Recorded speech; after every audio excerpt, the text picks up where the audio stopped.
शुरू से ही नेहा के घर वालों ने राहुल के साथ डेटिंग पर कड़ी आपत्ति जताते हुए कहा कि यह घर परिवार लोगों से जुड़ा है और अगर नेहा राहुल के साथ रही तो नेहा को जीवन भर भुगतना पड़ेगा। घर वालों के दबाव के चलते नेहा और राहुल दोनों में अक्सर झगड़ा होता रहता था। हालांकि नेहा उस लड़के राहुल से बहुत प्यार करती थी, फिर भी वह हमेशा उससे पूछती थी, तुम्हारा प्यार मेरे लिए कितना गहरा है। हालांकि राहुल इन बातों को मजाक में ज़्यादा लेता था, इसीलिए इससे अक्सर नेहा बहुत परेशान रहती थी।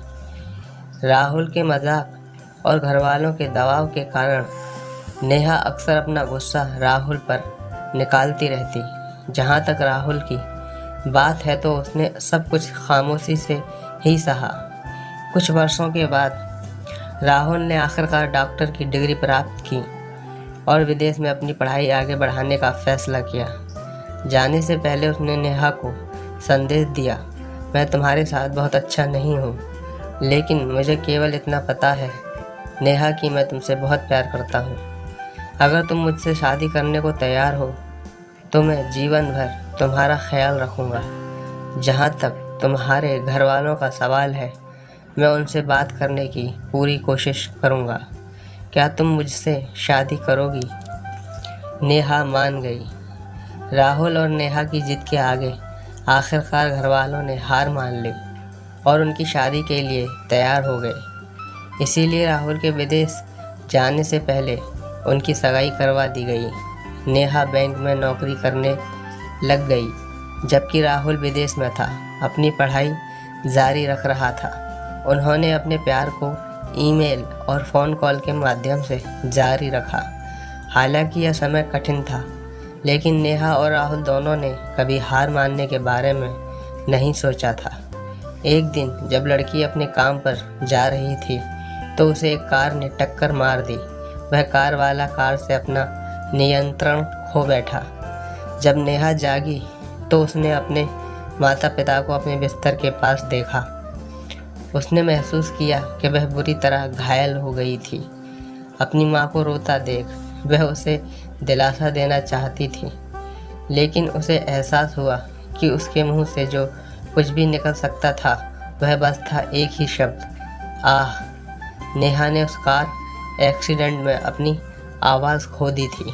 डॉक्टर का कहना है कि उसके दिमाग पर चोट लगने के कारण उसकी आवाज़ चली गई है। माता पिता से अपनी आप बीती सुनती रही, लेकिन उसके मुंह से कुछ नहीं निकला तो वह फूट फूट कर रो पड़ी।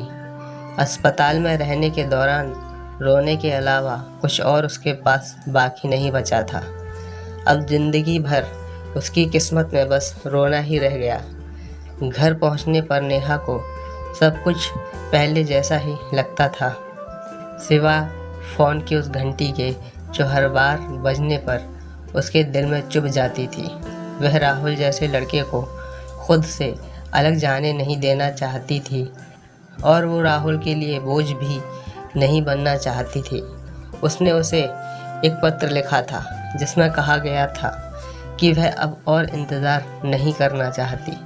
इसके साथ उसने अंगूठी वापस राहुल के पास विदेश भेज दी। बदले में राहुल ने लाखों करोड़ों जवाब भेजे और अनगिनत फ़ोन कॉल की, पर नेहा ने कोई जवाब नहीं दिया। रोने के अलावा नेहा कर भी क्या सकती थी? वह अभी भी बस रो ही रही थी। माता पिता ने नेहा को दूर ले जाने का फैसला किया, इस उम्मीद में कि वह नई जगह सब कुछ भूल सकती है और खुश रह सकती है। नए माहौल में लड़की ने सांकेतिक भाषा सीखी और एक नए जीवन की शुरुआत की। रोज़ खुद से कह रही हो कि उसे राहुल को भूल जाना चाहिए। एक दिन नेहा का एक दोस्त आया और उसने बताया कि राहुल वापस आ गया है।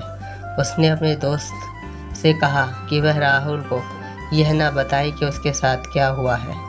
इसके बाद से उन दोनों की कोई खबर नहीं आई। एक साल बीत गया और एक साल बाद नेहा का दोस्त एक लिफाफा लेकर नेहा के पास आया, जिसमें राहुल की शादी का निमंत्रण कार्ड था।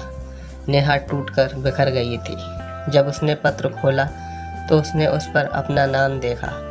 जब वह अपने दोस्त से पूछने ही वाली थी कि यह सब क्या है, तो उसने देखा उसके सामने एक लड़का खड़ा है और वो कोई और नहीं राहुल था। राहुल ने सांकेतिक भाषा का प्रयोग करते हुए उससे कहा, मैंने 1 साल बिताया है सांकेतिक भाषा सीखने में, बस तुम्हें यह बताने के लिए कि मैं आज भी तुमसे उतना ही प्यार करता हूँ। ये जान लो कि मैं अपना वादा नहीं भूला हूँ तुमको हमेशा खुश रखने का। नेहा, मुझे अपनी आवाज़ बनने का मौका दो। मैं आपसे प्यार करता हूँ और हमेशा ऐसे ही करता रहूँगा। इसके साथ राहुल ने अंगूठी वापस नेहा की उंगली में पहना दी। नेहा आखिर में मुस्कुराई और राहुल के गले से जा लिपटी। दोस्तों, प्यार किसी चीज़ का मोहताज नहीं होता। जो लोग सच्चा प्यार करते हैं वो अपने प्यार को हर हाल और हर सूरत में अपनाते हैं।